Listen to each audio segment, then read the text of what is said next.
All right, I just got in this cool dehumidifier and I have it mostly put together to show you. So this is what it looks like. It comes out nice and easily for you to empty it. There's like a little thing in here and then on the bottom that they like need to meet up.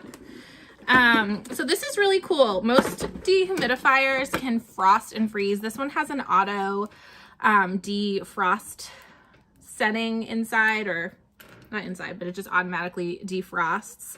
It also has different colors, so when it's working, it will light up, and there's a little button on here that you can press to lock in the color that you want it on, or you can just keep it changing colors. So let's plug her in and see how it works. And then when it's full, it will turn red. It will beep 3 times and it will stop working. So here, we're gonna turn her on, and then you can see it's green, and it's gonna slowly, there's yellow, slowly change color, and it's gonna be really pretty when it has water in there, when the lights are off. So there's green, and let's lock it in. So this is just a nice, chic looking, nice small dehumidifier.